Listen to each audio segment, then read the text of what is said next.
Saya akan berikan tips-tipsnya ya. Bagaimana cara, macam-macam kan isu sekarang kan ya, flu Singapura lah, flu Hong Kong lah, flu apa lah. Orang dibikin takut terus. Ya, kalau kita udah ngerti konsepnya, nggak ada yang perlu kita khawatirkan lagi. Karena tubuh kita ini, Bapak Ibu sekalian, tinggal kita aktif, jadi tekan tombolnya, nyala dia imunnya terus gitu.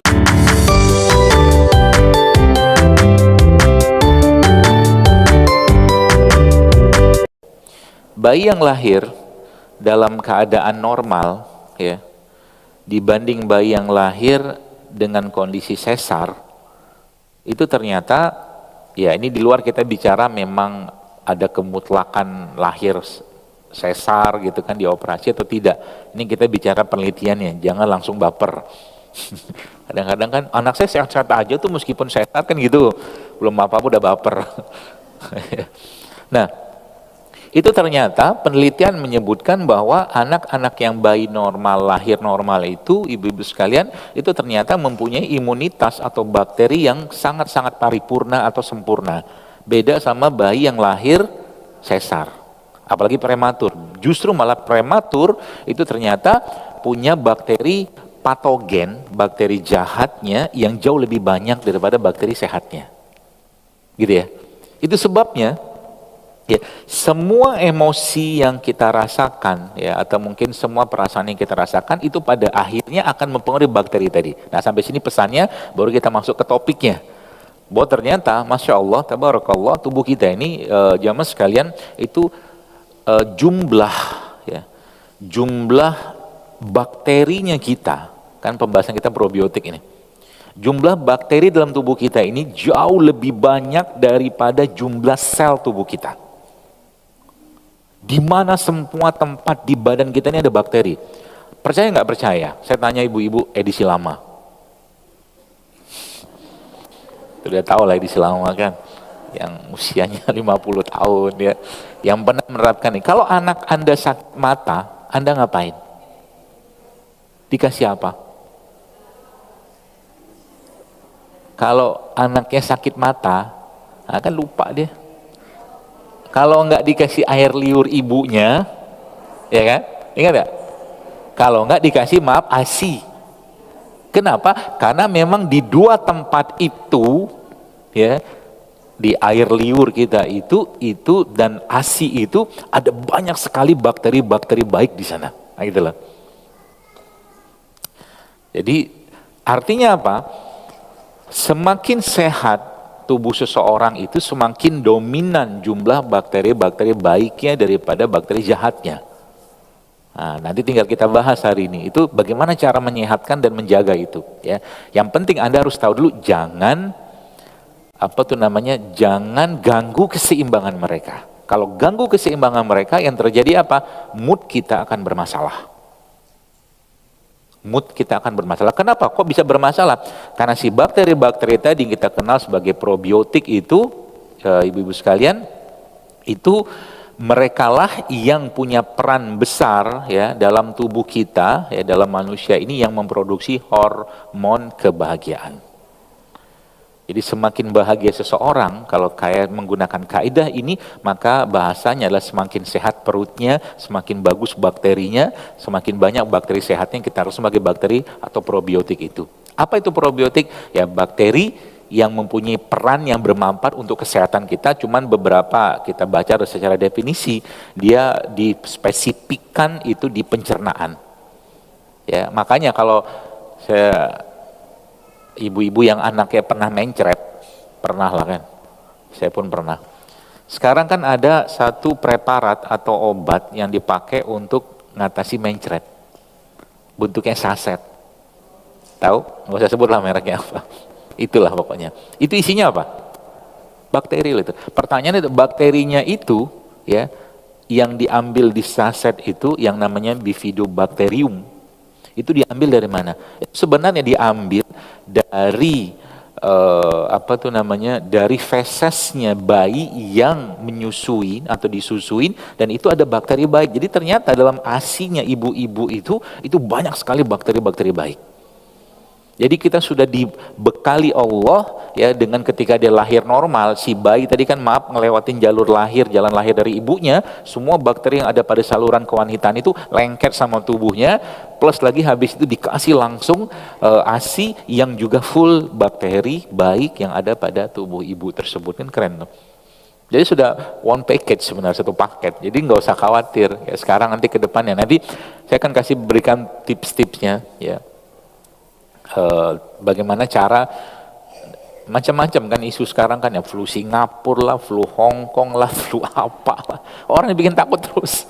Ya, kalau kita udah ngerti konsepnya, nggak ada yang perlu kita khawatirkan lagi. Karena tubuh kita ini, Bapak Ibu sekalian, tinggal kita aktif, jadi tekan tombolnya, nyala dia imunnya terus gitu loh. Ya, kadang-kadang bisa jadi imun itu kita dapatkan bukan cuma sekedar dari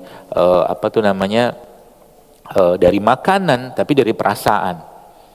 Ya, dari perasaan juga bisa. Nah, ini saya kasih tahu contoh. Coba logikanya di mana nih? Kasusnya begini. Ada seorang nenek-nenek. Nenek-nenek ini Ibu sekalian umurnya 70 tahun. 3 hari nggak mau makan. 3 hari nggak mau makan. Coba. Terus logikanya kan 3 hari nggak mau makan, harusnya kan gula darahnya turun. Ya kan? Tapi ternyata justru malah gula darahnya naik. Usut si nenek ini kayak begitu, ternyata subhanallah dia lagi ngambek sama anaknya. Anaknya melarang ini itu segala macam yang dia biasa kerjakan dilarang sama anaknya. Bahkan makan coklat pun nggak boleh. Stres kan dia kan? Akhirnya gula darah naik padahal nggak makan. Ketika begitu yang diobatin siapa? Bukan neneknya, anaknya. Gitu kan, selesai. Akhirnya apa? Gula darahnya turun. Coba, begitu dahsyat. Jadi kalau Anda pengen, misalkan ibu-ibu gitu kan, pengen sama suami, Bi misalkan atau papa gitu kan, saya pengen apa? Anda pengennya apa? Misalkan suka ibu-ibu apa? Saya nggak tahu ya. Naik gunung lah misalkan, misal. misal. Kalau belanja mah udah biasa lah, belanja gitu-gitu udah common things lah gitu ya. Naik gunung misalnya. Nah, Anda kalau memang pengen kayak begitu, Anda kerjain lah. Jangan nggak dikerjain. Karena di situ tuh kadang-kadang caranya Allah untuk mengembalikan keseimbangan mood kita yang sebenarnya itu keseimbangan bakteri dalam tubuh kita. Gitu loh. Jadi yang memberikan perasaan itu sebenarnya bakteri itu. Ya, yang sebagian besar mereka itu ada pada pencernaan atau ususnya kita. Ya, jadi makanya tidak heran ibu sekalian, ya ada bapak-bapak ya. Tidak heran banyak sekali penelitian menyebutkan bahwa salah satu cara ya untuk memperbaiki mood itu adalah dengan probiotik, dengan bakteri. Ya, salah satu cara. Nah, ya kayak begini nih. Ini kan tampaknya kan air biasa, tapi dalam ini kan ada makhluk hidup, umat-umat yang tadi saya sebut itu. Ya, umat-umat baik lah gitu kan, yang mereka semua berkoloni, ya sama kayak begini nih. Ya, yogurt kayak begini kan. Ini kan juga ada umat-umat di sini. Ya, gitu lah. Dan seringnya kita jamaah sekalian itu justru malah ya. Jadi maksudnya kalau Anda pakai kaidah tadi ketemu dengan orang anxiety, cemasan, depresi segala macam, itu salah satu yang bisa kita pakai untuk memperbaiki moodnya mereka atau emosi mereka itu adalah dengan cara mengkonsumsi si bakteri tadi. Oh, ada tambahan lagi. Kelapa. Ya, adalah dengan cara memberikan bakteri, menambahkan bakteri. Ya. Caranya gimana? Ya sederhana sebenarnya. Ya kayak ini air kayak begini gitu kan. Terus tambahkan ya cairan probiotik segini, ya sedikit aja. Udah minum. Gitu doang. Ya, atau kalau enggak Anda bisa pakai nih produk kayak begini nih, cuka. Ini kan produk fermentasi juga, karena sebagian besar bakteri-bakteri itu dibuat dengan cara proses fermentasi. Cuka ini kan fermentasi nih. Ini cukanya mamaknya. cuka sama ibunya. With mother. With mother itu maksudnya apa? Dia masih ada buih-buihnya gitu-gitulah. Nah, cuka yang bagus. Jadi kalau mau cari cuka yang tulisannya with mother. Ya, ini bakteri juga kan isinya kan? Ya. Nah, tapi yang perlu kita pahami Bapak Ibu sekalian, jamaah sekalian adalah bahwa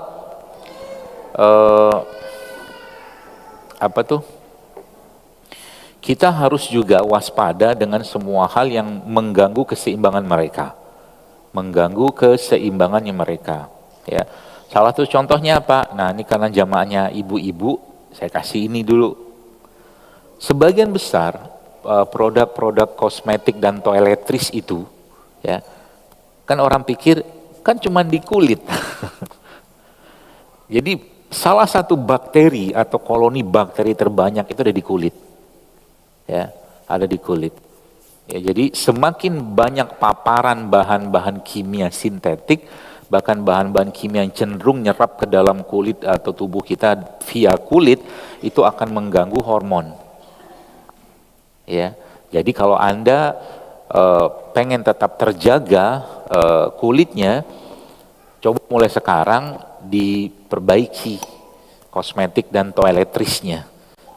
Cari kosmetik toiletries yang tidak memusuhin bakteri yang ada pada kulit Anda.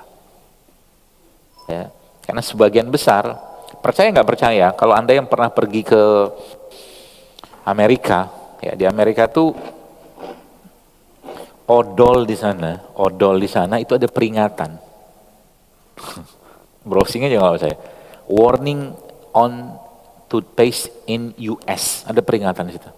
Dia akan tulis, kurang lebih bahasa begini, jika tertelan, segera hubungin CDC.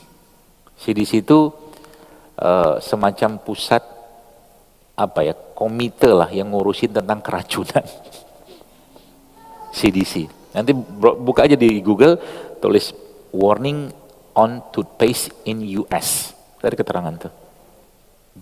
If swallow too much, dia bilang gitu kan, segera bawa ke pusat pengendalian racun. Nah gitulah. Jadi singkatnya, ya kita mulai mengurangi nih. Ya, mengurangi paparan-paparan mereka. Karena sekarang kita mau mengendalikan, menyetop kan nggak bisa. Gitu lah. Jadi mulai dari kosmetik, toiletries itu kita mulai perlahan-lahan perbaiki, cari yang sehat. Gitu kan. Sabun misalkan, cari yang kira-kira yang skin friendly, kan banyak tuh. Sehingga nanti itunya itu bakteri di sini tuh nggak merana, gitu kan. Kalau sudah mereka merana, pasti akan terjadi gangguan. Makanya saya tuh nggak habis pikir kalau ada ibu-ibu gitu kan yang berlimpah ruah mukanya itu dengan skincare. Ya, akhirnya apa? Kan rusak semua bakteri di sini itu. Ya, akhirnya apa? Dia meradang. Tanda meradang kan merah itu kan meradang. Ketika nggak pakai meradang, nah gitu loh. Jadi ya itu tadi ya jangan dibebani mereka sehingga nanti mereka ngomel-ngomel marah-marah gitu loh. Karena mereka juga ngomel-ngomel. Ya, mereka tuh marah-marah. Ya, marah-marah maksudnya ketika terlalu dizolimi mereka, maka otomatis mereka akan bermetamorfosis kalau kita bilang mutasi gitu loh. Seperti itu. Nah, itu yang pertama. Jadi kosmetik toilet. Jadi pengganggu-pengganggunya ya. Lalu yang kedua apa? Yang dari sini nih. Ini yang paling saya bingung gitu kan.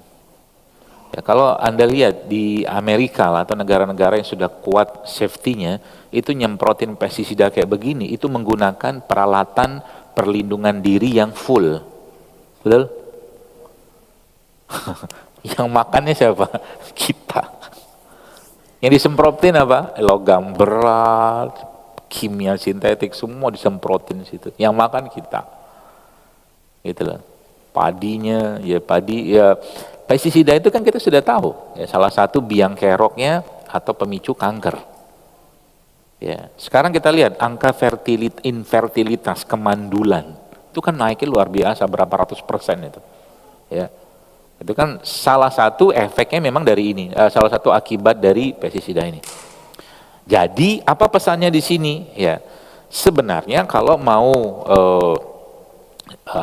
terjaga keseimbangan mereka itu, carilah produk-produk yang tulisannya ya kalau organik sih oke. Tapi minimal cari yang bebas residu. Tuh yang pertama, yang kedua. Kalau enggak udah mentok-mentok nih, misalkan udah mentok nih, anggaran nggak cukup nih. Beli yang kayak begituan gampang. Saya kasih tahu solusinya. Anda bisa cuci ya, sayuran-sayuran, beras-beras tadi itu ya. Kan mereka logam berat dan bahan-bahan sintetik yang merusak sebagian besar hormon dalam tubuh kita itu tidak akan bisa hilang dengan pencucian, nggak bisa. Jadi kalau kita beli beras biasa itu dicuci mau 100 kali pun tidak akan hilang. Dia harus diikat dengan bahan yang lain. Sekarang nyuruh nyetop di sana kan nggak bisa.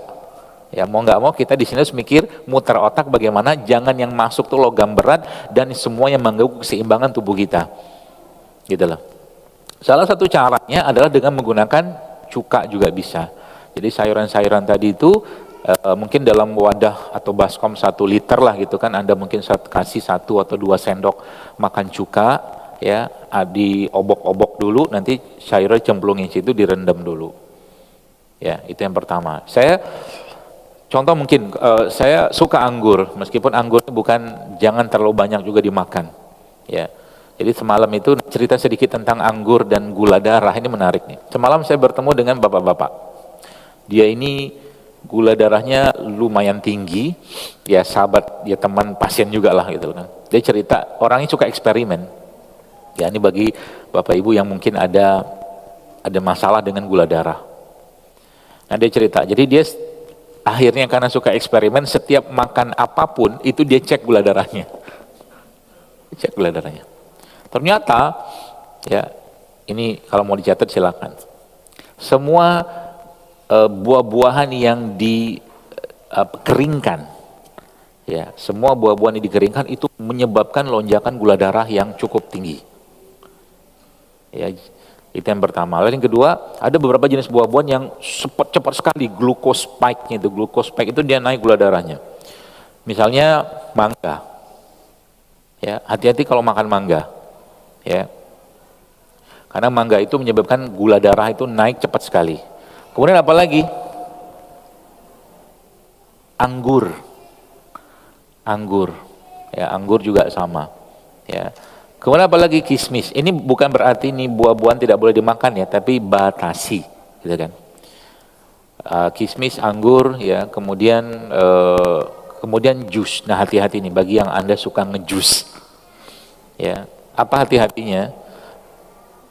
Jamaah sekalian, ketika Anda memakan misalkan jeruk lah ya, jeruk 5 Anda makan beneran ya, kupas makan ya, dengan Anda makan jeruk tapi bukan dimakan tapi di jus, itu gula darahnya yang di jus naik lebih tinggi daripada dimakan ya.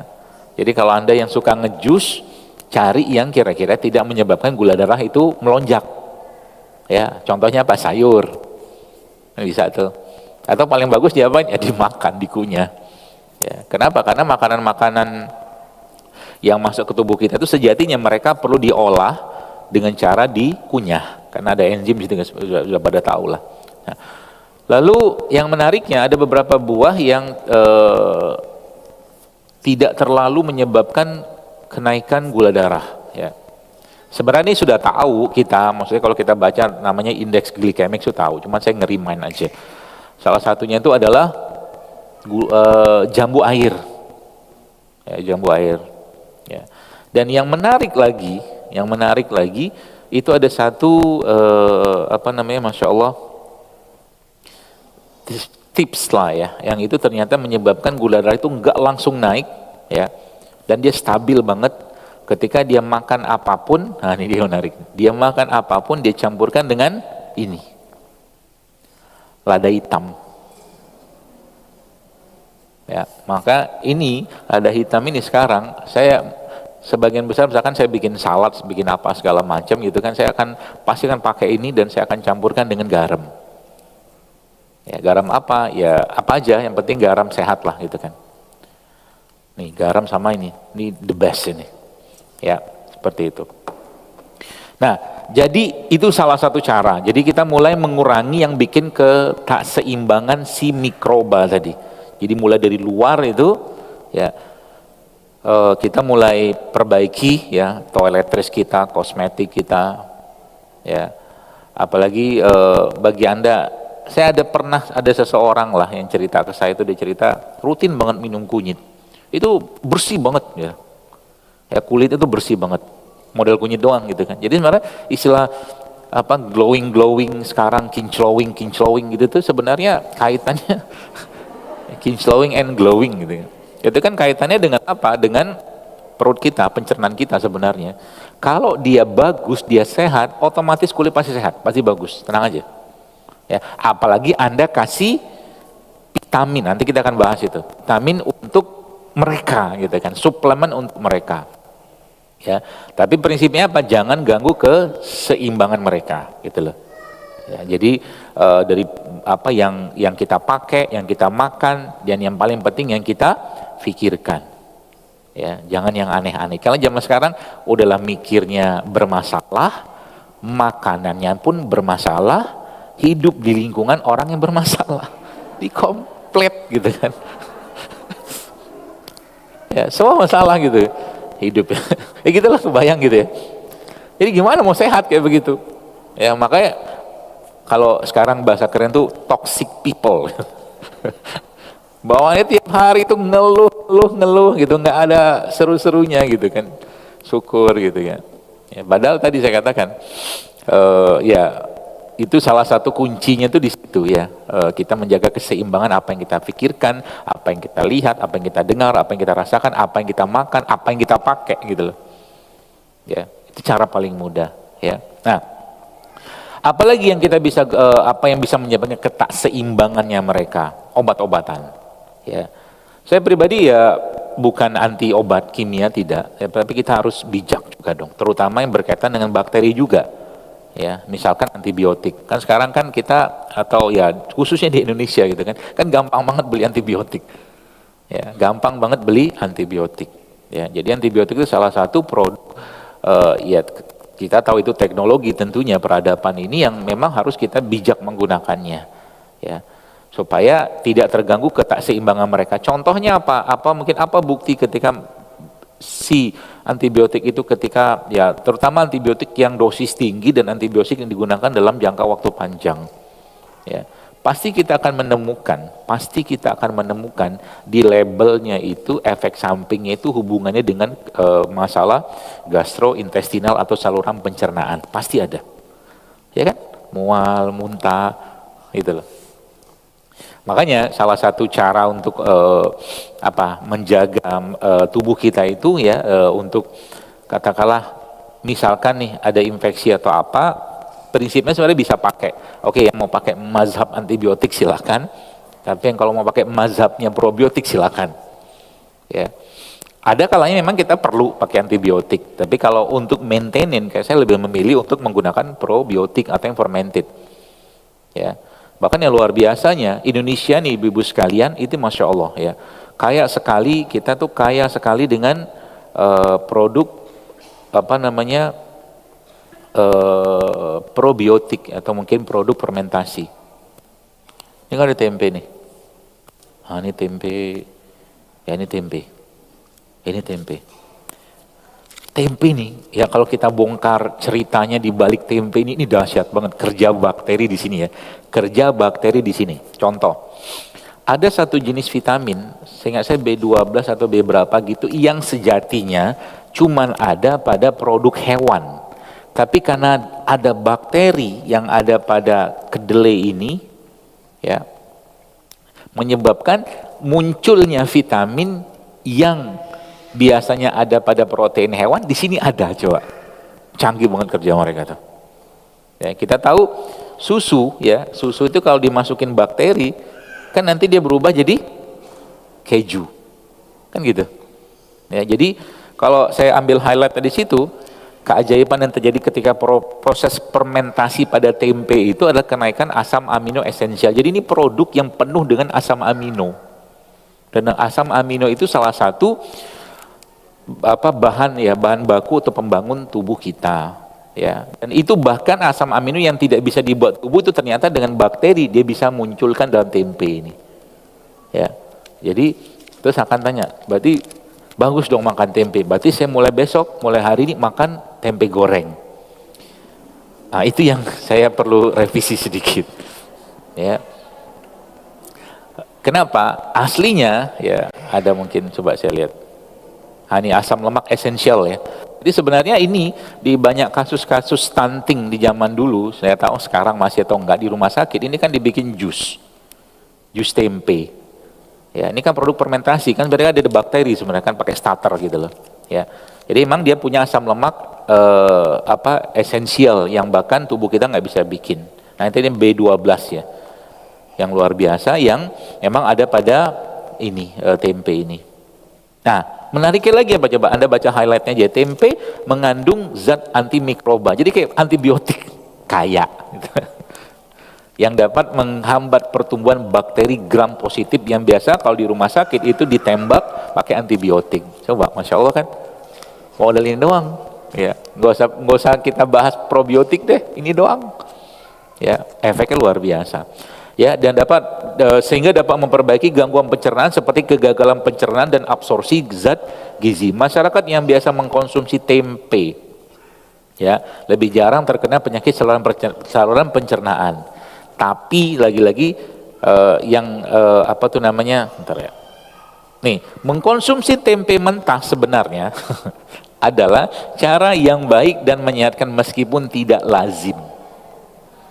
Ya, jadi kalau Anda lihat postingan-postingan saya itu kan banyak gitu. Kenapa?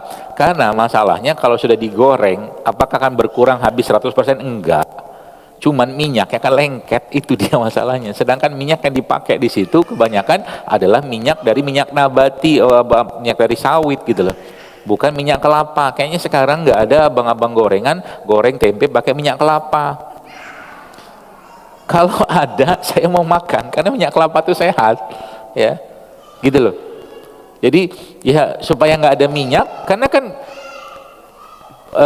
nanti kapan-kapan beli deh. Saya kemarin pas di Bandung apa gitu kan dikasih sama panitianya, udah 10:30. Dikasih sama panitianya apa nggak tahu itu dari rumah makan apa gitu kan. Pokoknya kayak semacam apalah penganan gitu tapi digoreng. saya nggak makan karena minyaknya luar biasa. Saya sahabat ada teman yang makan, coba diperes gitu, minyaknya keluar semua.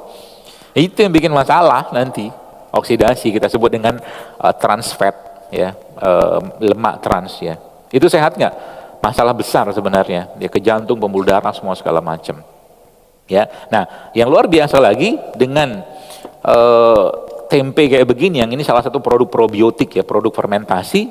Kalau kita baca di penambahan jumlah konsumsi tempe kedelai ya, lebih dari 100 gram dalam satu hari dapat memberi manfaat klinis dan bahkan memperlambat timbulnya resiko metabolik dan penyakit jantung. Kan keren kan? Makanya model ini doang. Cuman sayangnya kita terjebaknya di minyak. Ya, makanya banyak sekarang produk-produk tempe berbasiskan tempe itu Bapak Ibu sekalian yang tidak menggunakan minyak ya.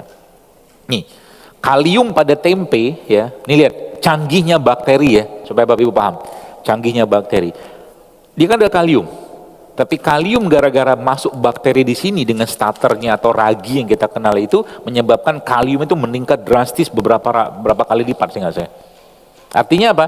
Ini akan jadi solusi kalau ibu-ibu, bapak-bapak sekalian pengen masa tuanya tulangnya tetap kuat, gitu loh. Ya, karena kalium itu salah satu sumber nutrisi buat tulang, gitu. Tempe memiliki kandungan energi lebih rendah, tidak mengandung kolesterol. Jadi Anda sebenarnya mau makan tempe ini berapa banyak pun nggak ada masalah, nggak ada batasan dosis. Cuman kan kita dikasih batasan kenyang gitu loh sama Allah, kan nggak bisa makan banyak juga ya. Maka di surga nanti kenyang itu nggak ada. Di surga nanti kita makan bukan karena lapar dan kita tidak berhenti karena kenyang di surga. Jadi makan aja, pengen aja gitu kan. Nggak ada kenyangnya, nggak ada laparnya ya, karena kenyang dan lapar itu sebuah kefanaan ya. Nah itu tempe salah satu contohnya ya. Nah ibu sekalian, jadi Nah, bakteri-bakteri ini ya, bakteri-bakteri ini itu ternyata memang ya banyak ya, dan memang kita mewariskan itu. Ini contoh ya. Kalau Anda lihat yang sebelah kirinya itu perbedaan kandungan bakteri pada bayi atau feses bayi yang mendapat ASI dan susu formula. Itu ternyata perbedaannya luar biasa. Ya. Kalau yang feses bayi dengan ASI itu ternyata bakteri baiknya itu jauh lebih banyak ya. Kalau yang dengan susu formula itu feses bayinya itu jauh lebih banyak bakteri patogen. Ini penelitian sudah banyak tentang ini. Ya, jadi pokoknya intinya gini, semua yang alami yang Allah ciptakan itu semuanya mengandung bakteri. Ya. Kalau Anda lihat di kelapa kayak begini. Ini kan kelapa belum tua-tua banget. Ya, tapi maha besarnya Allah ya. Coba pikirin gitu kan, ini subhanallah ya. Saya kadang-kadang lihat kelapa tuh kagum luar biasa.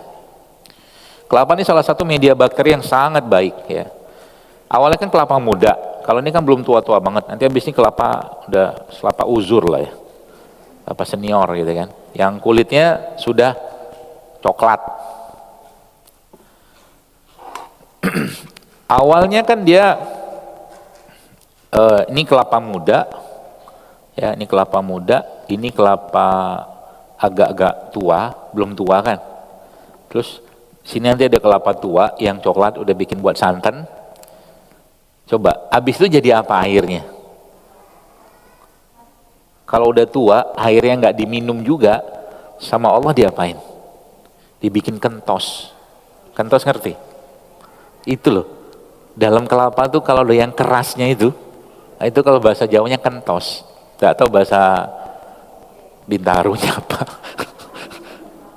Tahu ya? Siapa yang ngerjain itu ya? Bakteri dalam kelapa ini kan bakterinya banyak banget. Ya, maka salah satu cara biasanya saya untuk memberi makanan-makanan bakteri dalam tubuh kita itu ya adalah dengan cara memberikan dia nutrisi lah. Ya, jadi madu itu kan isi madu ini apa sebenarnya? Ada beberapa yang menyatakan madu itu probiotik karena mengandung bakteri, tapi saya lebih juga menyebut madu itu prebiotik kalau saya. Ya. Dia larutnya di mana? Larutnya ketika masuk ke dalam tubuh kita ya dan dicerna oleh tubuh kita baru dia aktif tuh. Nah, makanya salah satu cara untuk minum madu ya supaya madu itu cepat diserap adalah dengan cara dia dilarutkan dalam air. Ya, misalkan air ini nih, Bapak Ibu masukin madu, nanti saya beri ilmu apa ya? Ilmu kanuragan. Ilmu bikin cairan isotonik. Ini kan madu nih. Nih.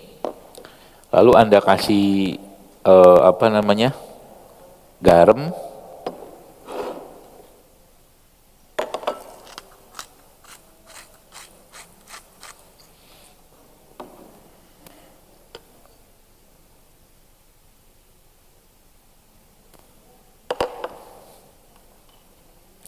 Nanti bapak-bapak kalau ibu-ibu yang mau jogging, sebelum jogging Anda minum beginian, durasi Anda jogging akan lebih meningkat. Ini kalau baca tulisannya namanya Dr. James Dinnick, dia membantah banyak sekali stigma-stigma tentang garam. Jadi sekarang saya ngapa-ngapain pakai garam. Asal garamnya benar dan tidak berlebihan, dia justru malah punya kekuatan yang luar biasa ya dalam tubuh kita. Ya, kalau mau baca tulisannya itu ada bukunya judulnya The Salt Fix. Ya, The Salt Fix. Kalau mau baca itu di Instagram hashtagnya itu The Salt Fix. Ya, itu bisa. Nah, ini kayak begini nih. Ya, ini air yang sangat powerful.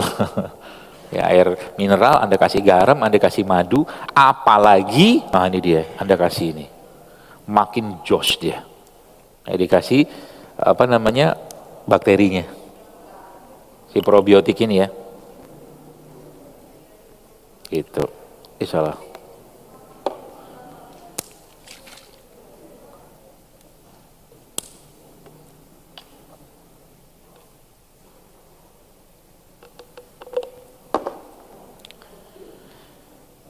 Jadi mereka-mereka inilah ibu-ibu bapak sekalian yang mengurai berbagai macam atau ya mengurai lah ya, atau menyebabkan metabolisme dalam tubuh kita.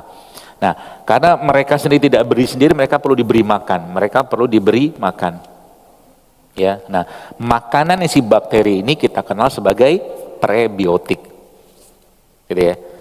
Jadi kalau singkat cerita kita hari ini mulai menerapkan 1P gitu kan, satu probiotik, satu prebiotik itu akan bagus sekali buat pencernaan tubuh kita.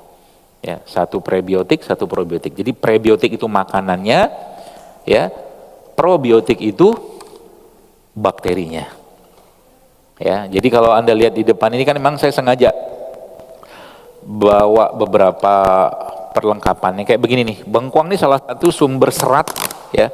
Jadi ada beberapa jenis serat dalam tubuh kita itu ibu sekalian yang tidak dicerna, dan yang bisa mencernanya cuma bakteri itu.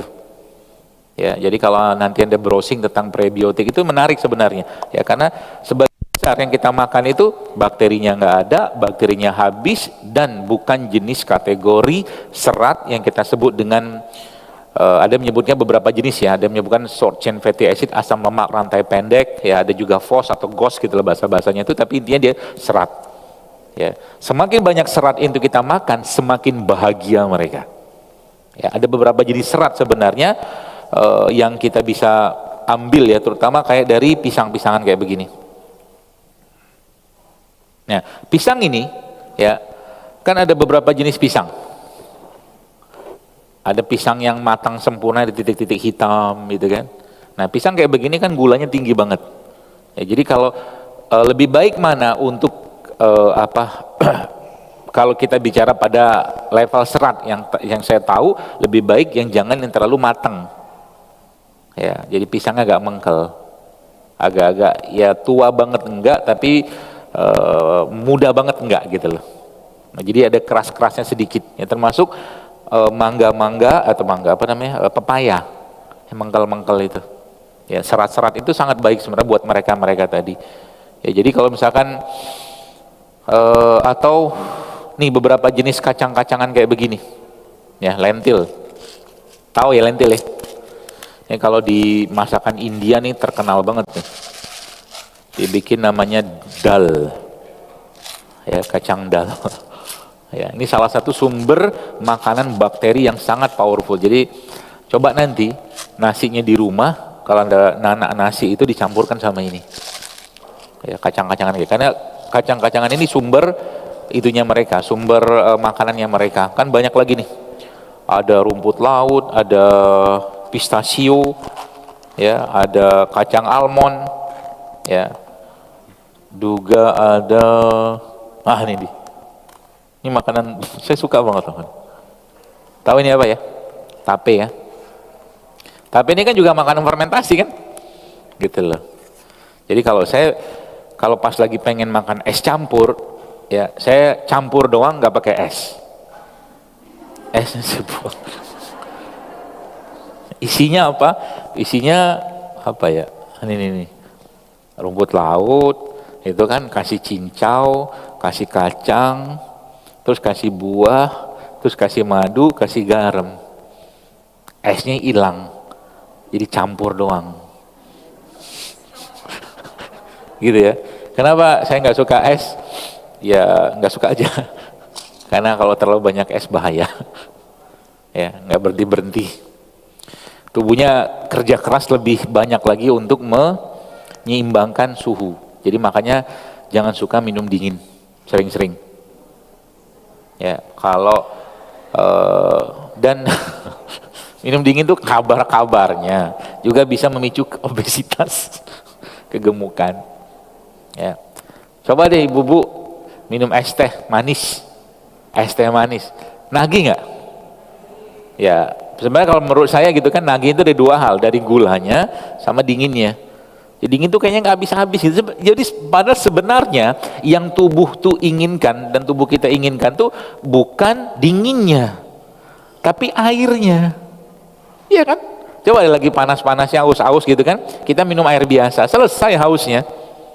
Ya, nggak perlu kita ribet-ribet dan berlama-lama dengan urusan dingin-dinginan. Jadi nggak habis-habis, ada minum lagi, apalagi minum-minuman kayak teh botol kemasan, nggak selesai-selesai, minum, pengen lagi. Dinginnya itu bikin dia pengen lagi, gulanya bikin dia craving seperti orang kecanduan. Ya, gitu ya. Jadi apa tuh namanya? Ternyata ya peran atau fungsi bakteri ini Bapak Ibu sekalian itu sangat banyak gitu ya. Jadi ketika pencernaan kita itu diberikan mereka ya makanannya plus juga bakterinya, maka dia ngasih sinyal ke otak ya. Ngasih sinyal ke otak ya. Tapi peran mereka itu bukan cuman itu doang ya. Jadi probiotik itu perannya banyak sekali ya, mulai dari saluran kemih kita, kemudian juga peradangan ya, alergi, asma segala macam ya. Contoh nih,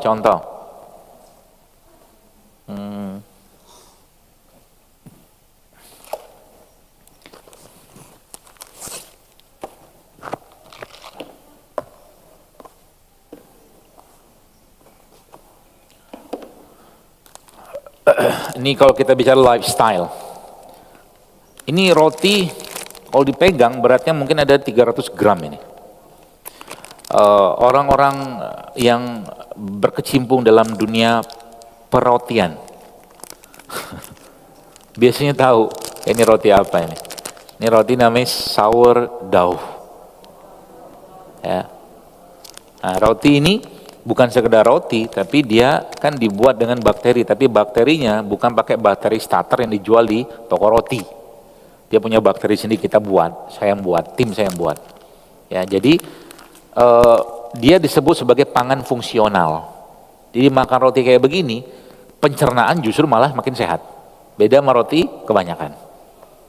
Ya, ini bukan promo ya, ngasih tahu supaya Anda bikin gitu loh. Kalau nggak mau bikin ya belilah. Ya. Nah, terus ya kayak begini nih ya. Jadi kayak lifestyle gitu saya katakan tadi. Jadi probiotik atau bakteri ketika kita injek tanda kutip ya, kita suntik ke berbagai macam aplikasi peradaban, itu masya Allah efeknya. Ya, jadi banyak sekali kita bisa dapatkan, bahkan kalimat atau bahasa let the food be your medicine and medicine as your food, jadikan makanan sebagai obat dan obat sebagai makanan, tuh masuk di sini. Ya, jadi ini bisa berperan untuk apa? Seratnya dapat, ada bakterinya juga. Nah, ini saya kasih sampelnya. Ibu-ibu mau Bu? Ambillah Bu. Bagi-bagi.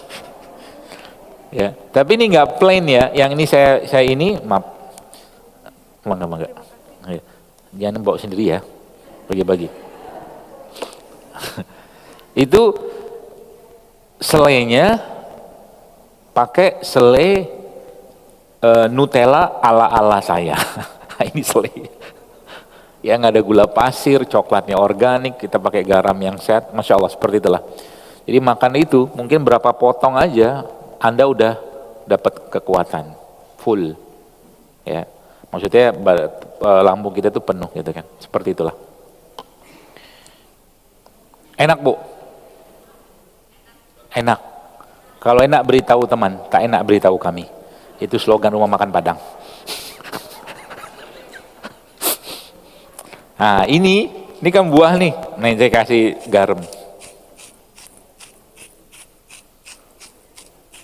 Harusnya sih diaduk-aduk. Ya cuman ini nggak ada anunya. Kalau diaduk nanti tumpah. Lalu kita kasih ini. Ada hitamnya. Kan ada mangga di sini.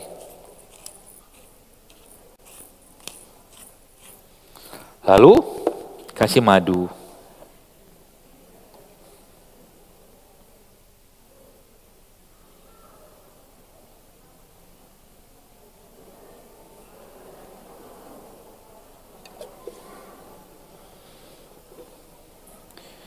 Lalu kasih dikit probiotiknya.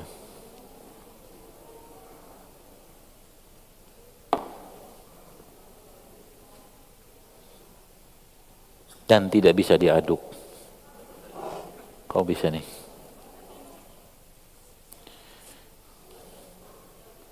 Bu, silakan Bu. Ini mana panitia? Ini maaf. Nanti tolong diaduk, dibagiin. Kayaknya muka-muka mupeng gitu. G. Itu kan jadi sehat kayak gitu kan. Tapi sehat. Iya Bu, silakan. Air kelapa mau? Diaduk dulu ya. Nah itu. Nah, air kelapa ini juga yang terbaru yang saya dapetin itu, bukan ya terbaru lah ya. Itu ternyata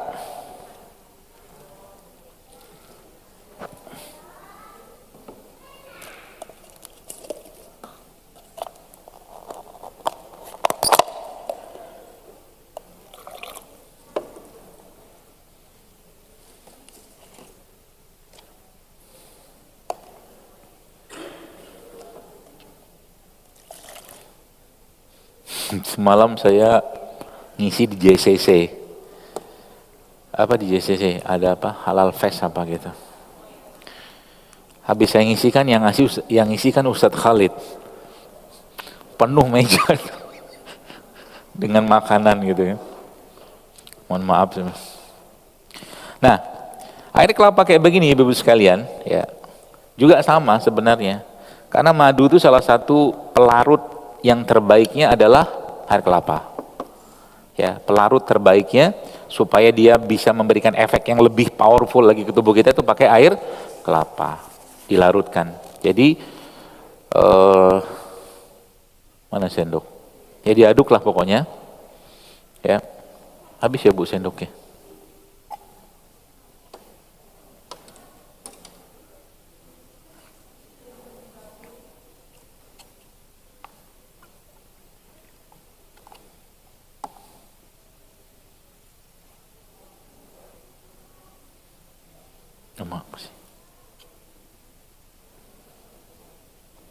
Nah diaduk kayak begini, biasanya lagi-lagi saya kasih garam sedikit, gitu.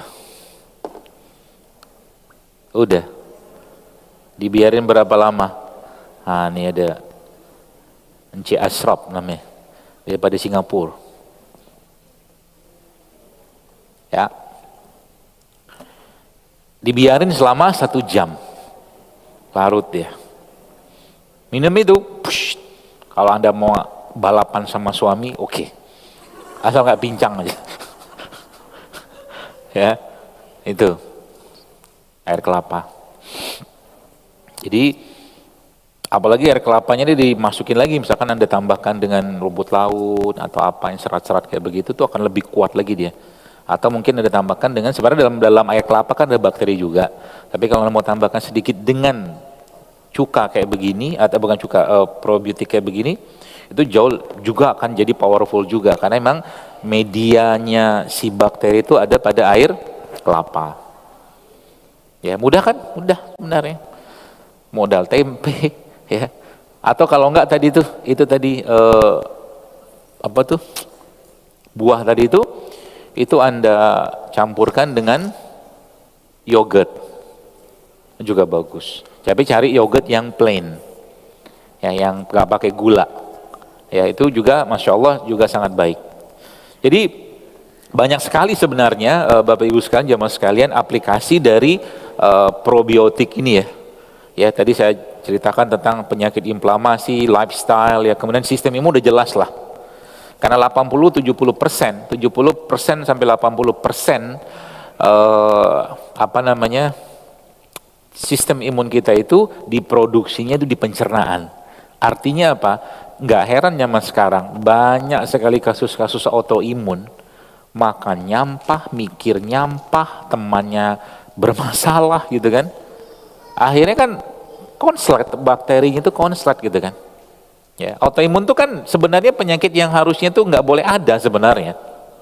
Nggak boleh ada, karena manusia itu kan sudah diciptakan Allah kan dalam keadaan yang seimbang. Surat Al-Mulk kan Allah udah bilang kayak begitu. Kok bisa muncul autoimun gitu kan? Bisa jadi mungkin karena bawaan dari orang tuanya, ya. Makanya kalau lagi hamil, nanti kalau ibu-ibu yang punya anak yang bakal hamil, ya pesan Anda, salah satu pesan Anda tuh jaga banget hati saat hamil gitu kan. Karena nanti kasihan yang akan terzolimi itu bayi itu gitu loh. Ya, udahlah ibunya keinginan makan itu ngawur terus gitu kan. Coba bayangin lagi hamil, tiap hari mie ayam, bakso, cilok, cireng, seblak gitu kan. Gak ada sehat-sehatnya gitu loh. Yang terjadi apa? Ya udah, anak itu kan mewarisi gen yang lemah dari anak, dari bapak ibunya kan gitu. Belum lagi sekarang kan orang tua kadang-kadang bapak-bapak gitu kan. Jadi ini contoh ya, contoh. Saya baru dapat itu penelitian ternyata. Ternyata subhanallah orang tua, ayah katakanlah ya, atau orang tua lah yang mengantarkan anaknya ke sekolah tiap hari, ya, bahkan sampai anak itu kuliah, itu ternyata itu ada penelitian yang menyebutkan bahwa ternyata prosentase kesuksesan anak yang diantar orang tuanya ke sekolah itu jauh lebih tinggi daripada anak yang tidak diantar orang tuanya. Coba.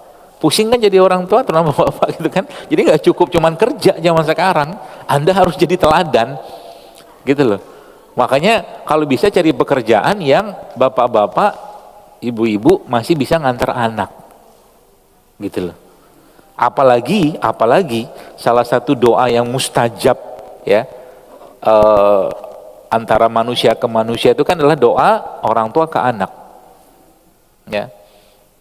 Sayang ya, jadi anak-anak akhirnya udah bakterinya nggak dapet, kasih sayang nggak dapet, kacau gitu loh, ya kacau ya, seperti itulah. Jadi ya mari kita perbaiki ya, mari kita perbaiki generasi ke depan. Sekarang kalau udah terlambat gimana? Saya pribadi ya, saya cerita sedikit. Terus sekarang sudah mulai salah satu doa yang saya tambahkan dalam doa saya itu, ya Allah maafkan kekuranganku, kelemahanku dalam mendidik anakku yang nomor sekian, karena saya tahu kelemahanku dulu kayak apa gitu loh. Karena kurang kasih sayang saja efeknya sampai ke hormon, sampai ke kanker, sampai ke tumor, sampai ke autoimun. Coba kurang kasih sayang ya, kadang-kadang butuh dipeluk doang gitu. Kadang-kadang perlu dialog doang gitu loh.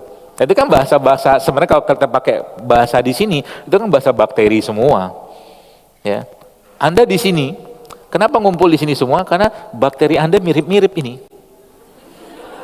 Percayalah. Kalau dicek bisa nggak? Bisa, cuman nggak ada waktu. Bisa dicek gitu. Kita tuh bergaul dengan orang yang se-chemistry kan bahasanya kan? Se-chemistry sama kita kan? Coba aja.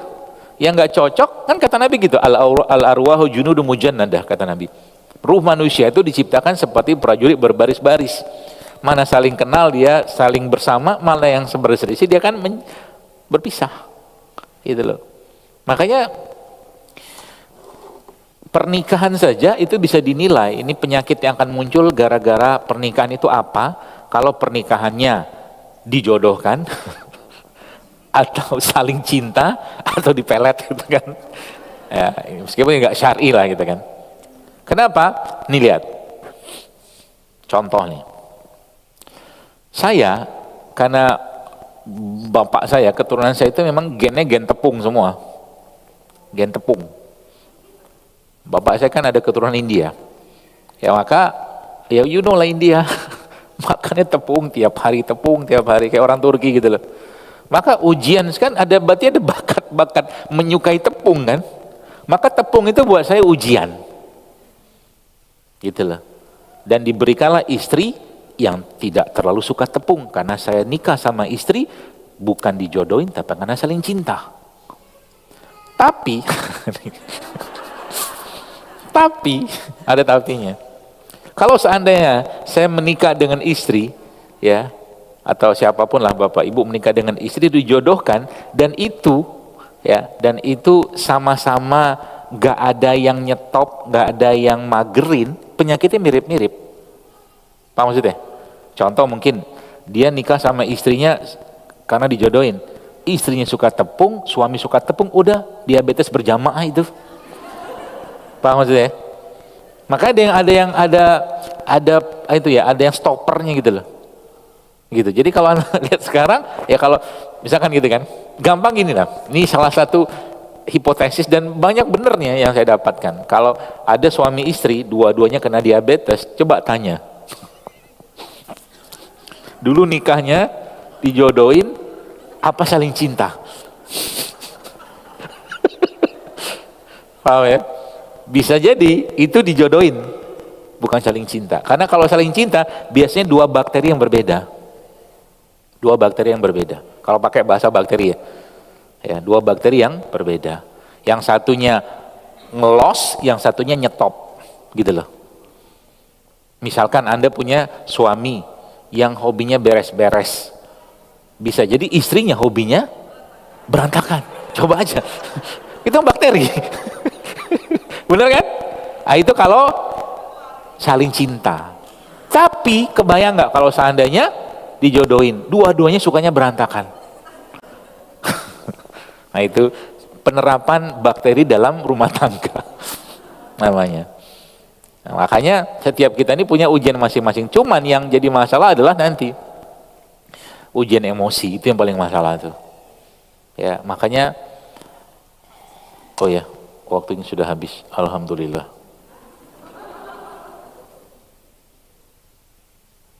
Siapa mau air kelapa?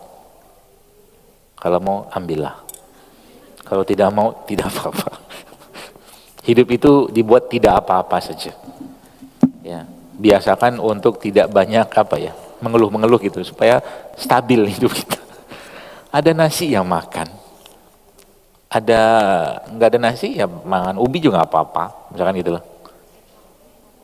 Hah, yang ini Bu? Oh ada yang minta, haus mungkin, karena mungkin dia banyak tertawa mungkin. Padahal pembicaranya harus haus. Gitu ya. Sampai mana tadi? Sampai ketawa. Jadi kalau Anda mau bahagia tiap hari makan yang benar. Ya, prinsipnya satu prebiotik, satu probiotik. Ini nanti buat ibu panitia. Ini juga. Ini punya ibu. Ya. Terakhir ya. Waktunya sudah habis. Karena buat persiapan sholat Jumat. Zuhur. Kurang gula ini. Kurang glukosa ya begini nih. Namanya hipo. Ya. Jadi apa tuh namanya tadi? Yang jadi masalah tadi emosi. Ya. Maka kalau ada sesuatu yang berhubungan dengan emosi yang membuat kita itu bisa bermasalah, segera larikan, kembalikan kepada agama. Contoh. Kenapa dalam Islam kita tidak boleh menikah dengan orang yang tidak sekufu? Gak boleh. Nikahlah dengan orang sekufu satu level. Karena nanti imbasnya itu nanti ke penyakit salah satunya. Itu saya temukan sendiri. Misalkan suaminya, misal ini ya, nggak cakep-cakep banget gitu. Dapat istri yang cakep banget, itu berbahaya. Berbahaya bagi apa? Bagi suaminya. Nanti suami itu akan jadi seorang yang autoprotek. Kalau autoprotek itu nanti kembalinya atau ending atau muaranya kemana? Ke penyakit kulit. Penyakit kulit, autoprotek. Ya. Pokoknya istrinya itu dibingkai sama dia kalau bisa. Kalau dikasih gelas kaca gitu kan. Gitu loh. Makanya biasa-biasa aja ketemu kan. Atau mungkin maaf si suaminya mungkin kaya banget, istrinya biasa aja juga nggak boleh. Ya. Apalagi tidak dibekali dengan iman. Itu yang repot. Makanya saya punya satu ayat yang sebenarnya ayat ini ayat yang harusnya memberikan motivasi PD dan rasa percaya diri yang luar biasa ke diri kita. Ya, kenapa? Kata Allah Subhanahu wa taala dalam Al-Qur'an, inna akramakum indallahi atqakum. Bahwa sesungguhnya yang paling mulia di sisi Allah itu orang yang bertakwa. Gitu aja. Itulah. Itu ayat harusnya bikin PD. Kenapa? Kalau kita nggak pede, nggak pede, merasa nggak punya harga diri segala macam, pasti akan imbasnya itu Bapak Ibu sekalian jamaah sekalian itu ke organ, ke salah satunya ke ginjal. Ya, jadi kalau ada suami yang asam uratnya terlalu tinggi, yang diobatin istrinya, kau apain suami itu? Kenapa kau nggak hargain suamimu? Karena ada nilai-nilai dari suami itu yang dia merasa terzolimi, terlanggar, tidak dihargai oleh karena asbab istri. Ini main-main enggak, beneran, serius. Jadi menghargai itu penting, ya, terutama bagi suami istri di rumah. Baik, sudah selesai waktunya. Ya. Baik Ustadz, kita langsung masuk ke sesi tanya jawab. Ustadz, sudah kita kumpulkan pertanyaan-pertanyaannya. Untuk pertanyaan pertama langsung saja, ini dari Ibu FNM yang mana ya? Oh iya, Ibu Fer ya. Mau bertanya, kalau makan tempe mentah apakah aman untuk ibu hamil? Karena kalau lagi hamil katanya tidak boleh makan makanan mentah, Ustadz. Oh, nggak boleh makan buah dong. Buah dimasak dulu gitu. Boleh lah Bu, nggak ada masalah. Nggak ada masalah ya. Tempe ini kan sering banget difitnah. Iya kan, karena selama ini tempe itu kan dibikinnya jorok lah, diinjek-injek lah. Ya kan sudah saya bilang tadi, kalau dibikinnya higienis ya, bersih ya. Saya nggak ngomong steril ya, bersih, higienis segala macam.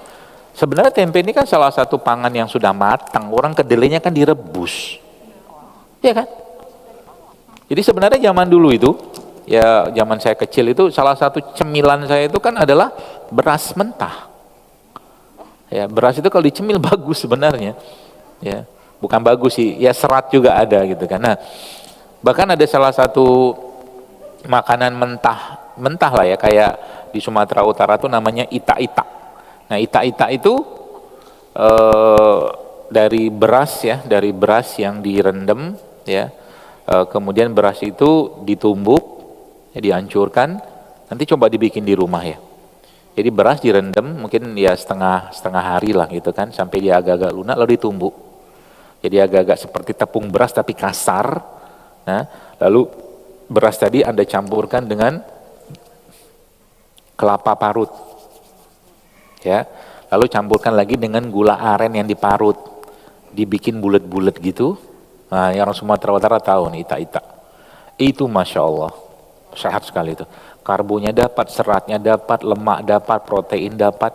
Itu namanya ita-ita. Jadi nggak apa-apa. Ibu hamil makan tempe, makan aja. Orang asam urat makan tempe, bagus. Ya, nggak ada masalah. Orang apa lagi? Tumor payudara makan tempe, bagus. Saya sudah bilang, ada bakterinya. Ya, jadi jangan kita nelen semualah kata-katanya segala macam itu, enggak apa-apa, makan tempe makan aja, karena apalagi sudah fermentasi ya.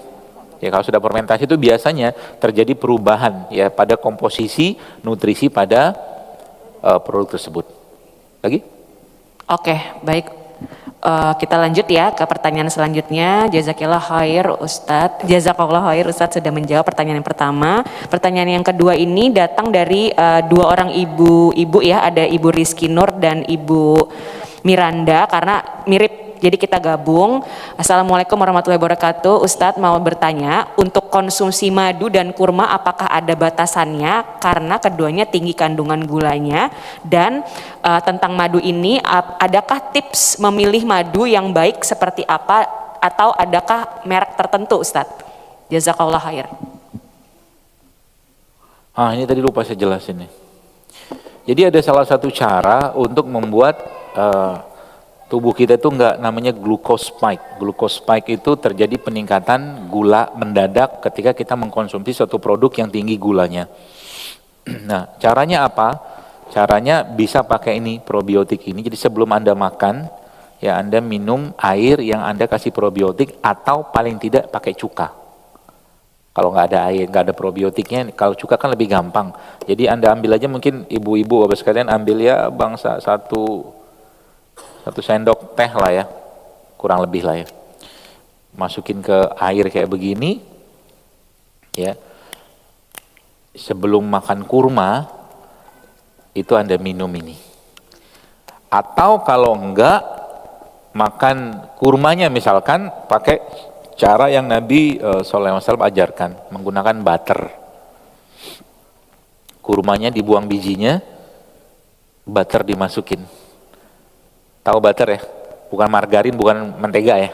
Dia dari lemak hewan. Kalau margarin atau mentega itu kan dari lemak nabati, minyak sawit. Ya, kalau butter dari lemak hewan itu juga mengurangi kadar gula pada produk tadi. Ya, jadi insya Allah aman. Ya itu ya. Bisa pakai probiotik, bisa pakai cuka. Terus berkaitan dengan apa namanya madu, ya. Berapa batasannya? Ada sih dosisnya saya nggak ingat, ya. Tapi kita pakai dosis-dosis lazim aja lah. 1 sampai 3 sendok makan sehari, gitu kan, cukup, insya Allah, sepanjang tidak berlebihan. Lalu bagaimana cara mendapatkan madu yang benar dan baik? Ya belilah madu dari orang yang Anda percaya, itu aja. Kalau bahasa saya itu belilah madu yang sanadnya jelas, perawinya jelas, matannya jelas. Dia mengambil di mana, siapa yang bawa, bagaimana prosesnya gitu. Makanya jualan madu itu jualan kepercayaan. Ya, karena banyak madu di jualan di luar sana itu sebagian nggak jelas. Jadi kalau Anda yakin dan tahu nih sumber dari mana, ya beli aja. Gitu. Jangan tanya saya jual madu apa enggak ya. Nah terus apa? Baik Ustadz, lanjut dari Freya Akila. Tadi untuk membuat prebiotik pakai campuran lada hitam dan cuka, apakah aman untuk lambung dan apakah saat dikonsumsi perutnya masih kosong, apakah diperbolehkan? Tidak semua orang, jadi sebenarnya kalau kita membuat cairan probiotik ya, bukan prebiotik. Kalau prebiotik itu makanannya, ya. Jadi jangan keliru. Pro sama pre itu beda. Pre makanannya, pro bakterinya, ya. Pokoknya telat. Pro ketemu pre, jadilah simbiotik. Ya, jadi makanan atau pangan fungsional itu pangan yang ada probiotiknya, pangan yang ada prebiotiknya, ketemu namanya simbiotik. Jadi makanya sebenarnya kalau ibu-ibu sering melihat saya nyampurin kurma sama tempe, itu sebenarnya simbiotik kalau saya. Karena kan kurma itu prebiotik, makanan buat lambung, makanan buat bakteri. Tempe probiotik, makanan fermentasi lah gitu lah, ada bakterinya seperti itu, gitu ya. Jadi probiotik sendiri sebenarnya banyak ragamnya, ya. Secara umum memang dia bersifat asam, ya, karena dia fermentasi kan. Sehingga bagi beberapa orang yang punya masalah di pencernaan, sebenarnya masalah orang di pencernaan tuh kalau nggak enzim ya bakteri, ya, secara umum. Dalam konteks saya, bukan konteks di luar sana, ya. Sehingga bakteri-bakterinya pun itu berbeda sebenarnya. Jadi kalau untuk bakteri yang sifatnya asam, ya, yang asam-asam kayak begini misalkan, bagi orang yang ada sakit mah aman apa tidak? Belum tentu aman, ya. Tapi kalau mau tetap mengkonsumsi, caranya gimana? Caranya dua, kalau biasa saya sarankan. Yang pertama, Anda konsumsi setelah makan, ya. Atau kalau enggak, misalkan ini kan sudah kasih cuka nih, ya. Anda tambahkan madu, ya. Anda tambahkan madu sampai terasa manis dan tambahkan garam. Ya, itu insya Allah cukup aman buat lambung. Idealnya dikonsumsi kapan? Sebelum makan idealnya. Kalau lambung Anda aman, ya. Kalau lambung Anda tidak aman, setelah makan saja. Tapi nanti kalau sudah misalkan lambungnya sudah mulai stabil, ya, stabil itu maksudnya nggak ada keluhan-keluhan lagi, maka biasakan mengkonsumsi probiotik kayak begini sebelum makan. Karena kenapa?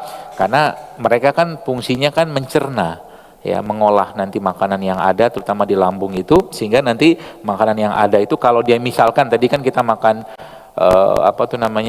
kurma atau mungkin anggur atau apa yang tinggi itu enggak mereka sudah siap gitu loh untuk mengolahnya untuk tidak menimbulkan terjadinya lonjakan gula dalam tubuh kita, begitu. Baik Ustadz, masih bisa ya Ustadz? Satu lagi Ustadz. Persiapan zuhur, Bu. Oke, baik. Iya bisa. Satu lagi dari Ibu Eli, mana ya Ibu Eli? Ada ya? Oh iya, baik. Assalamualaikum warahmatullahi wabarakatuh. Ustadz mau bertanya, apakah makan mie instan digabung nasi boleh atau tidak? Dan untuk mie instan dikonsumsi ada batasannya dalam seminggu berapa kali Ustadz? Afwan. Ya, ini namanya minta justifikasi.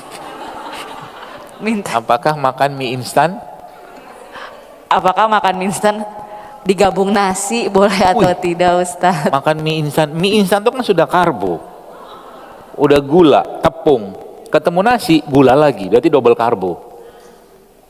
Bagus nggak? Ya nggak bagus. Ya, sebaiknya jangan dalam sekali makan itu Anda mengkonsumsi dua produk secara bersamaan. Ya, karbo ketemu karbo, udah makan mie, tepung, ketemu lagi nasi. Berat banget tubuhnya, apalagi udahlah nasinya, misalkan nasinya masih ada pestisida gitu kan, yang masih semprot biasa, mie-nya tepung terigu lagi, aduh Masya Allah, berat banget. Ya, itu godaan. Maka berlindunglah kepada Allah. Jadi godaan-godaan makan yang berlebihan. Ya, jadi kalau bisa dihindari. Dan bagaimana solusinya? Solusinya, dokter makan mie, makan, tapi tidak mie seperti itu. Saya cari mie yang lebih buat tubuh saya itu bisa diterima gitu kan. Seperti apa? Mie dari non tepung. Ada itu kan? Mie dari misalkan dari mie dari buah naga. Kan bikin mie ada tuh. Kan banyak tuh. Mie dari pokcoy gitu. Jadi memang ada campuran terigu di situ sedikit ya, tapi lebih dominan sayurnya. Ya, itu buat saya lebih nyaman di badan saya. Ya, tapi kalau sudah mie biasa itu biasanya berat ya, apalagi udah karbonya berlebihan. Dokter makan gorengan hampir-hampir jarang. Ya, karena berat di tubuh saya. Jadi kalau kita sudah mulai membiasakan hidup yang benar gitu kan, jadi makan makanan yang nggak beres itu kadang-kadang tubuhnya nolak sendiri. Ya, apalagi sudah pakai micin ya, micin segala macam MSG gitu. Oh tadi saya lupa nih, ini juga bagus nih. Ya, salah satu makanannya orang Jepang, miso. Ya, ini keren ini. Ya, kalau kita kan Indonesia punya tauco, kalau Jepang kan miso. Ya kan dibikinnya kadang-kadang campur dengan tofu ya, tahu gitu. Ini juga salah satu makanan atau mungkin produk fermentasi yang sehat. Ya, ini kayak begini nih. Atau mungkin yang Jepang kan ini, Jepang Korea, kimchi. Orang Korea itu mau makan apa aja pasti makan kimchi dulu. Ya kan? Ya karena ini bakteri kan, bakteri hidup sebenarnya kan. Bikin kimchi sebenarnya gampang. Ya. Jadi seperti itu. Ya, terakhir. Oke. Satu lagi, Bu. Baik, satu lagi ya Ibu-ibu, habis ini kita harus segera mengakhiri kajiannya. Untuk Ibu Dewi ya. Ibu Dewi ada ya. Baik, izin bertanya Ustadz, bagaimana tanggapan dokter tentang konsep vegetarian dan bagaimana dengan penggunaan air fryer dengan niat mengurangi goreng-gorengan? Jazakallah khair dokter. Lah kita disuruh makan daging setiap tahun kok Idul Kurban itu. Mau vegetarian apa? Ya Islam tidak mengenal vegetarian. Ya prinsipnya gitu, karena Nabi pun makan daging. Ya jadi jangan kita latah ikut-ikutan juga, apalagi kecenderungan pada suatu agama tertentu gitu kan, kita akhirnya vegetarian, nggak perlu. Karena Idul Adha kita disuruh makan daging, akikah suruh makan daging, iya kan? Jadi nggak nyambung dengan konsep itu. Tapi prinsipnya apakah Nabi juga makan daging tiap hari? Setahu saya juga enggak. Ya, jadi kita tetap makan aja seperlunya, secukupnya, tidak berlebihan, itu insya Allah tetap baik untuk tubuh kita. Ya, seperti itu. Kemudian tadi saya ada mau ngomong sesuatu, lupa saya. Ini ya, ini kan air cuka ya. Ya, bisa pakai cuka, bisa pakai ini probiotik. Ya, ini ketemu sama habatus sauda, itu masya Allah efek keimunnya luar biasa. Ya, jadi mulai rutinkan ya buat bapak-bapak, ibu-ibu ya. Itu minum habatus sauda ya dengan air yang dicampur dengan cuka apa aja. Kalau saya punya ini kan cuka nanas ya, kan cuka itu kan bisa dibikin dari apa aja. Yang kita sering kenal kan cuka apel ya, nanas bisa, madu bisa, pokoknya cuka. Atau kalau enggak probiotik, ini kan probiotik nih ya, itu Anda minum kayak begini, minum sama habatus sauda mungkin 3 kapsul ya, kalau mungkin biasanya makan segitu, atau 5 kapsul, misalkan kalau saya 5 kapsul biasanya, itu pagi minum, malam minum, itu bagus sekali efeknya ke tubuh untuk meningkatkan imunitas. Sebenarnya itu di era-era COVID kemarin itu sudah banyak banget saya sampaikan tentang itu, karena itu salah satu booster imun yang luar biasa ya. Nah, supaya bakteri-bakteri ini berkembang dalam tubuh kita, apa yang harus kita lakukan? Berjemur. Jadi berjemur itu, kan kita taunya untuk mengubah provitamin D menjadi vitamin D kan gitu. Tapi dalam ilmu perbakterian, dia memperbanyak jumlah bakteri dalam tubuh kita. Nah gitu loh. Maka kalau mau, sebelum berjemur itu, dikasih minyak dulu badannya. Ya, minyak apa? Salah satu kebiasaan Rasulullah SAW adalah membalurin badan beliau SAW dengan minyak zaitun.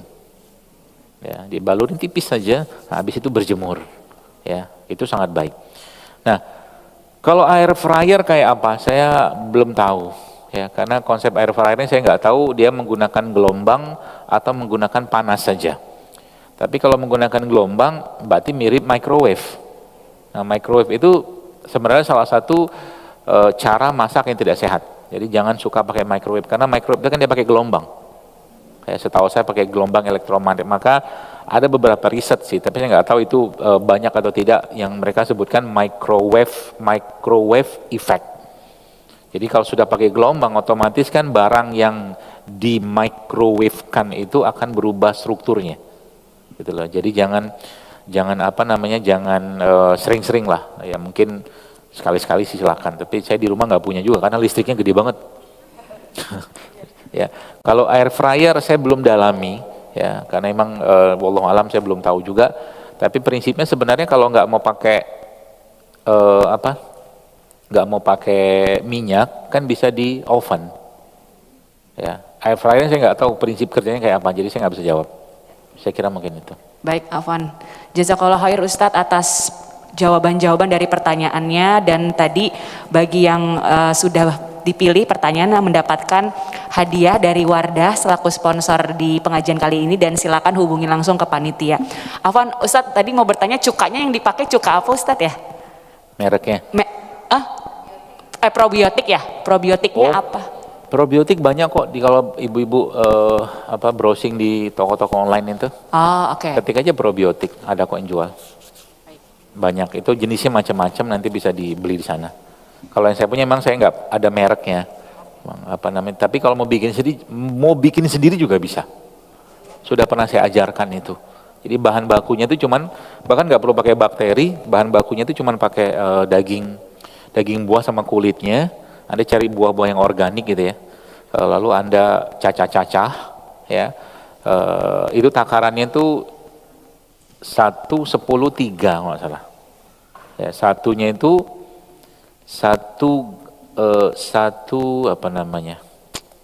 sepuluhnya itu air gelas, ya. 3-nya itu adalah buahnya, ya. Buahnya itu dicacah. Buah apa? Berbagai macam buah Anda pakai, tapi cari buah yang bagus ya. Lalu satunya itu gula aren. Ya, jadi gula aren 1 gelas, mau cair boleh, mau padat boleh, 10 gelas air, itu takaran standarnya. Kalau Anda mau dibanyakin silakan perbanyak sendiri. Nah 3 gelasnya itu adalah buah. Ya, nah buahnya itu nanti macam-macam Anda boleh pilih, tapi tambahkan sedikit dengan bakteri patogennya. Bakteri patogennya Anda ambil dari umbi, nanti ditambah umbi sedikit. Ya, jadi umbinya berapa banyak? Ya 1/3 lah. Ya, umbi itu untuk dia, jadi dalam satu dalam satu paket katakanlah baskom atau apalah gitu tuh, itu ada daging buahnya sama kulitnya sama umbi-umbian, umbi jalar boleh gitu kan, pocong-pocongnya. Nah, masukin itu kan air gula merah, gula aren itu diaduk sama air sampai dia larut. Masukin itunya, yang buah tadi itu, oke. Tutup selama 14 hari, kedap, ya. Nanti setelah 14 hari, memang bikinnya lama, sampai 3 bulan. Buka tutup. Nanti lama-lama dia akan fermentasi di situ.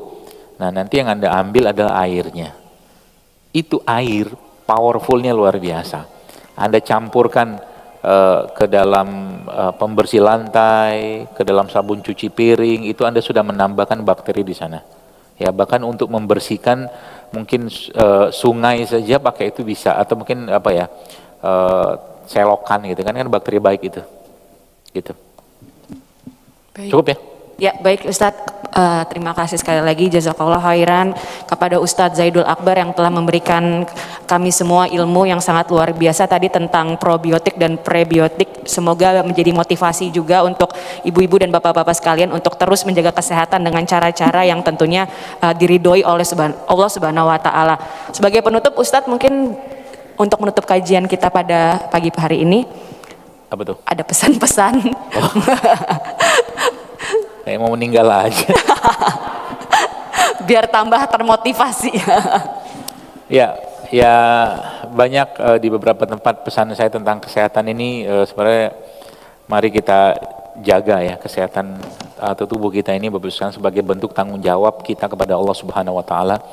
Karena jasad kita ini kan titipan. Artinya kalau kita meninggal nanti karena penyakit-penyakit karena ulah kita, itu tandanya kita berlaku tidak adil dengan tubuh kita. Ya, maka kembalikanlah jasad ini kepada Allah dalam keadaan yang baik sebagaimana Dia juga menciptakan jasad ini dalam keadaan yang sempurna dan baik. Bukan kita kembalikan kepada pemiliknya dalam keadaan penuh berlimpah dengan penyakit. Ya, maka bagi kita kaum muslimin yang umat Islam menjaga kesehatan itu bukan sekedar lifestyle, bukan sekedar gaya hidup, tapi itu bagian dari ketaatan kita kepada Allah Subhanahu wa taala, sehingga dengan sehat itu kita bisa lebih meningkatkan amal ibadah kita kepada Allah, sehingga nanti setiap apapun yang kita kerjakan ya berkaitan dengan gaya hidup sehat kita atau cara hidup sehat kita, itu bagian dari ketaatan kita dan rasa syukur kita kepada Allah sehingga kita mendapatkan pahala. Karena sesungguhnya innamal a'malu binniyat. Ya, semua amal itu kembali pada niat. Kalau cuma sekedar lifestyle saja, maka ya faedahnya begitu-begitu saja. Tapi ketika dikembalikan pada Allah, diniatkan karena Allah, maka Anda minum air kelapa dapat pahala, Anda makan kunyit dapat pahala, Anda minum madu dapat pahala, karena semua diniatkan karena Allah Subhanahu wa taala. Saya kira mungkin itu.